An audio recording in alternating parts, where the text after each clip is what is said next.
Offense is humming. They ran the ball really well against Seattle. And what I love is they got the time of possession game back. 35 minutes and 30 seconds, they held the ball against the Seattle Seahawks. You talk about the first downs. You talk about running the ball, third down conversions. That's the one thing against Philadelphia. If there's anything about them playing 92 snaps on the defensive side of the football, maybe there has something, a short week after Kansas City, 92 snaps against that Buffalo team. Can you extend drives against Philadelphia? That's going to be huge next Sunday because you can keep that defense on the field. You keep Jalen Hurts and A.J. Brown and Devontae Smith off the football field. 5 of 11 out third down last week against Seattle. You dominated total yards. You dominated the run game. You averaged 5 yards a pop on the ground. Can you replicate that against Philadelphia next Sunday? That's going to be huge if they can. The magic number for Shanahan for rushing attempts is 30, right? Yep. If he gets 30, you're feeling pretty damn good. That's what I'm looking for next week in Philadelphia. Establish the line of scrimmage because don't get it twisted.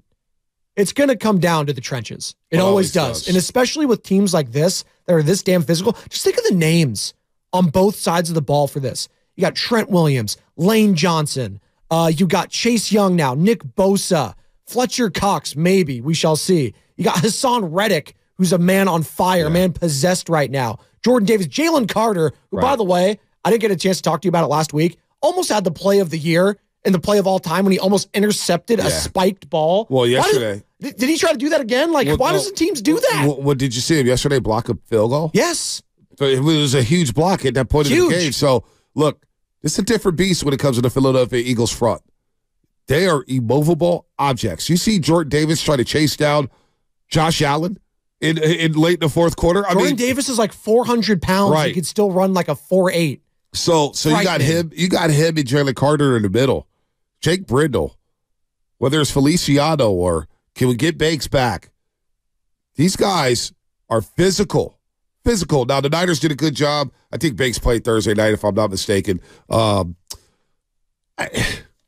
This is a different beast. So can you run the football? But can you just take? You got to be able to throw the ball a little bit against Philadelphia, I believe, and you're gonna have to have time to throw because it will be hard to run the ball against them next Sunday. They know what's coming. They're going to be built for that. This is going to be a tough football game. Say it, Bonte. Think about it. Say it. It's going to come down to Brock Purdy. Is he going to be able to make the throws to win this game? Well, this is why it's the biggest game in his career thus far because this is the team that's going to stand between you and a Lombardi at the end of the day. It's the Philadelphia Eagles. And can Brock Purdy make the plays that Josh Allen was making yesterday and make the plays that he couldn't make? Like, I look at that last play, that the Bills should have won that game. Yeah. There was miscommunication. That can't happen. No, that can't. That just cannot happen when you're going up against the defending NFC champions. And I'm looking at Brock Purdy. You know what? And I'm saying it right now, and it might sound laughable, and we were just talking about Mahomes, and I said this to Sam, and Sam kind of scoffed at it, but I'd take Brock Purdy over Josh Allen right now. Oh, you're out of your mind. Right now? You're because of the decision-making aspect. You're out I've of been your mind. so damn impressed with Brock Purdy's decision-making this season, which is why he is an MVP candidate. You can laugh at it all you want. I am laughing at it. Brock Purdy might win the MVP because of his brain. He might, but let's be honest. The most important player on the offense for the 49ers is Christian McCaffrey. He's the most important player on offense. And Debo and Trent may be second or third. Like, no, Brock Purdy, I'm here. You're sleeping on Brock in his play this year. Did we watch Brock Purdy without Trent Williams and Debo Samuel? That's a starting left tackle and one of his best wide receivers. Exactly. That happens. Exactly. The importance on offense, in my opinion. Christian McCaffrey, number 1. Trent Williams, number 2. Debo Samuel, number 3. Then it's Brock Purdy. He also put his team in positions to win in all those games, too. Now, did he make some mistakes late? He did. But that Cleveland game, Jake Moody makes it. It's another win right there. They also had 8 straight possessions of going 3 and out. They did. And you know what? The final tally is, because we're just talking during the break, you're like, Steelers looked all good. They scored 16 points. Well, you know what the Niners scored in those 3 weeks? 17, 17, 17. So the most important player on offense Injured McCaffrey is Christian McCaffrey. Yeah. I guarantee you, Kyle Shanahan, do we not remember when Shanahan was gushing all over Josh Allen from that Monday night game in Glendale, Arizona? That's why he took Trey Lance. He saw Josh Allen and said, damn, I need one of those. I need a guy like that. Josh Allen, ever since they fired, what's my guy's name? Ken Dorsey. Ken Dorsey from Miramonte, Orlando, California. Miami. Shout out to the U. Joe Brady's got Josh Allen playing some really good football. Really good football. You see what he did yesterday? 29 I mean, 51, 339, 2 touchdowns, a pick. And then they lit up the New York Jets, 3 touchdowns, a pick, 275. So he's good. Shanahan would take Josh Allen over Brock Purdy. I'm not knocking Brock Purdy. That's not a knock on Brock Purdy at all. It's not. I think if Brock you Purdy's played better football, but I guarantee you 9 out of 10 49er fans are taking Josh Allen over Brock Purdy. I am so off the Josh Allen hype bandwagon. The guy hasn't won jack in this league. And we anoint him. I saw a Ross Tucker tweet yesterday, and Ross Tucker joins Stein and Guru every week. I love Ross. He's great at what he does. Former NFL player, Westwood One, does a tremendous job. But he said something yesterday where it's like, I'll take Josh Allen at his best over any other quarterback in the league.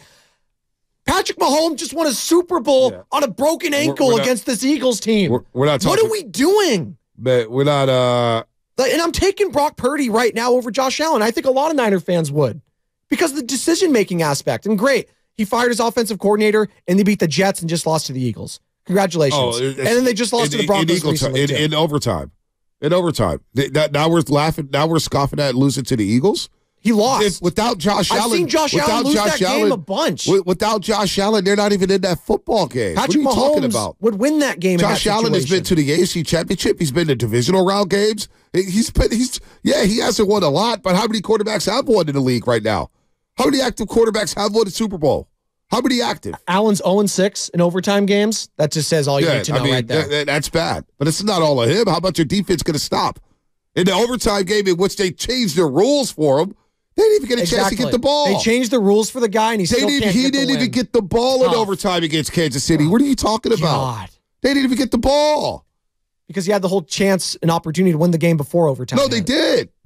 They had 13 seconds left, and Sean McDermott's defense allowed the Chiefs to get in the field goal range. Yeah. Did that not happen? Did. Josh Allen gave them a lead with 13 seconds left. And Mahomes literally drove them into field goal range. Mahomes was better. Oh, my God. That's what happens. So don't tell me when both quarterbacks are at their best that Josh Allen is on Mahomes' level. Who told you that? Who's saying that? I just told you. Ross Tucker said that. I don't give a damn about what Ross Tucker says. Well, I'm just saying. But you're gassing up Josh Allen like he's the greatest thing ever. No. I'm not doing that at all. I'm not doing that at all. Okay. Here you go. You said you would rather have Brock Purdy over Josh Allen. Right now, yes. Brock Purdy's playing better football, but give me Josh Allen right now. On this team, on the 49ers? I will take Josh Allen right now. Okay. Right now on the 49ers. Okay. Are you kidding me? I want to pull Niner fans on this at 888-957-9570. I'm taking Brock over Josh Allen. I like Brock. I love Brock Purdy. What has Brock Purdy won that Josh Allen is? Brock Purdy hasn't won anything yet.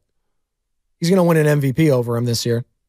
I think so. If he wins in Philadelphia. And I'm telling you right now, the most important player on offense is Christian McCaffrey. I don't think so. It's always the quarterback. Always. That's why the 49ers haven't had a Super Bowl under Shanahan. Who's a more important player Thursday night against Seattle? Who made the game-winning throw? That was Brock Purdy. I didn't ask you that. I didn't ask you that. Who had the most impactful play in the game that ultimately won it for them? No. Who's the most important player in that football game Thursday night? It's always the quarterback. It was Christian McCaffrey. I'm taking Brock Purdy's throw to Brandon Ayuk, which iced the game. It wasn't even close. It was Christian McCaffrey. It wasn't even close. Brock Purdy. It wasn't even in front of a nationally televised audience. Everybody saw how good. How many touchdowns does Christian McCaffrey have in 29 games with the 49ers? Dude has 30 touchdowns. Dude just tied an NFL record for most touchdowns in consecutive games. 17 straight. I can't even speak right because this is ridiculous. If the 49ers lost Christian McCaffrey, and I don't want to say it, knock on wood, it's not going to happen. Hypotheticals here.